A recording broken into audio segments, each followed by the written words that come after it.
चित्रकूट के निबंधन विभाग में ना तो कोई बंधन है और ना ही नियम। यहाँ जमीन किसी की भी हो, आप उसके मालिक बन सकते हैं। उसके लिए ना तो किसी नियम की जरूरत है और ना ही कानून की। बस महकमे के मुलाजिमों की मुट्ठी गर्म कीजिए और किसी भी जमीन की रजिस्ट्री करा लीजिए। किसी ने सच कहा है, अंधेर नगरी चौपट राजा, टका शेर भाजी टका शेर खाजा। धर्म की नगरी चित्रकूट में घोर अधर्म हो रहा है। नियमों की आड़ में नियमों की धज्जियां उड़ाई जा रही हैं। चित्रकूट के निबंधन विभाग की कारगुजारियां कुछ ऐसी हैं कि वहां रजिस्ट्रार आंख में पट्टी बांधकर बैठे हैं और उनके मुलाजिम एक के बाद एक फर्जी जमीनों के रजिस्ट्री कर लाखों के वारे न्यारे कर रहे हैं। आलम यह है कि सुविधा शुल्क मिल जाए, फिर चाहे स्टाम्प की कमी हो या फिर नजूल भूमि की, आपकी रजिस्ट्री होना तय है।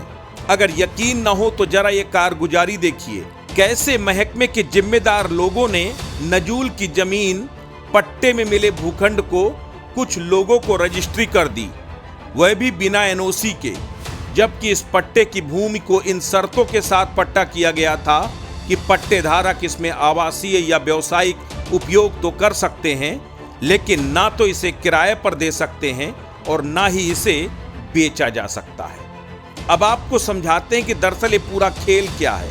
ललिता देवी नाम की एक महिला को 15 फरवरी सन 2009 में सर्वजन सुखाय सर्वजन हिताय योजना के तहत नजूल भूमि में नेशनल हाईवे के किनारे पाठा जल कल के सामने पट्टा दिया गया था।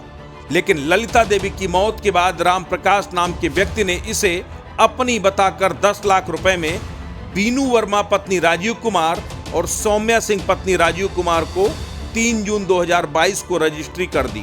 रजिस्ट्री करने से पहले निबंधन विभाग ने यह भी जानने और परखने की कोशिश नहीं की कि आखिर पट्टा धारक है कौन, और अगर पट्टा धारक ललिता देवी थी तब भला राम प्रकाश के नाम वो जमीन कैसे आ गई।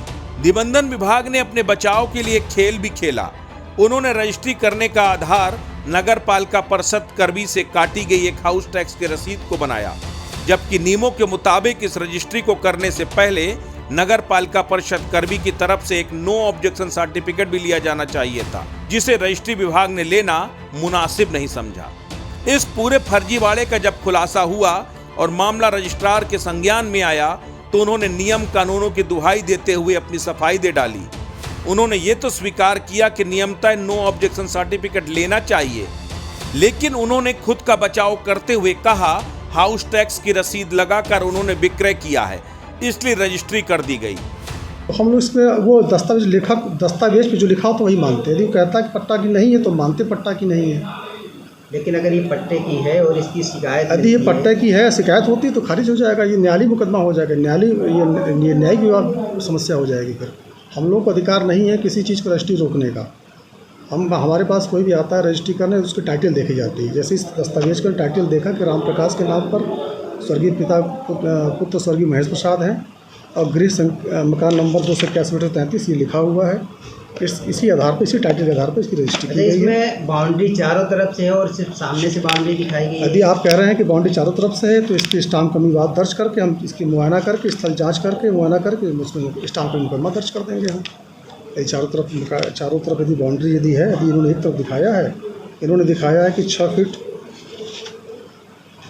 फीट ऊंची बाउंड्री बना है और कोई निर्माण नहीं है, इसके अलावा कोई निर्माण पाया जाता है तो उसके खिलाफ हम। खेल और खिलाड़ियों की चित्रकूट में भरमार है। ये पूरा फर्जीवाड़े का खेल केवल यहीं तक नहीं हुआ। दरअसल जिस हाउस टैक्स की रसीद का हवाला देकर निबंधन विभाग ने रजिस्ट्री कर दी, वह हाउस टैक्स की रसीद ही अवैध ढंग से बनाई गई थी और इस मामले में नगर पालिका परिषद करबी भी कम दोषी नहीं है। विक्रेता राम प्रकाश का नाम ही नगर पालिका परिषद करबी में गलत वरासत के अनुसार चढ़ाया गया। राम प्रकाश ने महेश के मृत्यु प्रमाण पत्र और वारिस प्रमाण पत्र के आधार पर अपने आप को ललिता देवी का वारिस बताकर हाउस टैक्स में अपनी वरासत दर्ज कराई थी। यानी राम प्रकाश ने मृत्यु और वारिस प्रमाण पत्र महेश के नाम का लगाया, लेकिन नगर पालिका कर्मियों ने राम प्रकाश को ललिता देवी का वारिस बना दिया, जबकि नगर पालिका परिषद करबी के पास ललिता देवी की मृत्यु का कोई रिकॉर्ड है ही नहीं। उनके वारिसों का कोई भी रिकॉर्ड मौजूद ही नहीं है।